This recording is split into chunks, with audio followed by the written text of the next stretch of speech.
সুনির্দিষ্ট কোনো মামলা নাই,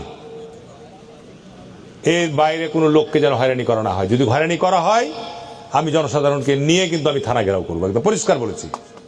আমি এই ৫ই আগস্টের পরে বাংলাদেশের মধ্যে আমি বলবো চাঁপাইনবাবগঞ্জে অপ্রীতিকর ঘটনা আমি ঘটতে দিইনি। আজকেও তা থানার আমাদের এসপি, ওসি এবং পুলিশের ডিআইজির সাথে কথা বলেছি। এখন আওয়ামী লীগের যে লোক, আওয়ামী লীগ এখন ভোট করছে না, আওয়ামী লীগের প্রতীক নাই আগামী নির্বাচনে। এখন তারা কাকে ভোট দিবে সেটা তাদের পছন্দের ব্যাপার। জামাতে ইসলামকে দিবে না বিএনপিকে দিবে, কি ঠিক না ঠিক বলছি? কিন্তু এখন যদি হারুন এমপিকে ভোট দিতে চাই আর জামাতের যে বলবে যে দেখেন এটা আওয়ামী লীগ করে, ধরেন এরকম দু একটা ঘটনা ঘটেছে। আমি খুব তীব্রভাবে বলেছি যে কোনো যার বিরুদ্ধে সুনির্দিষ্ট কোনো মামলা নাই,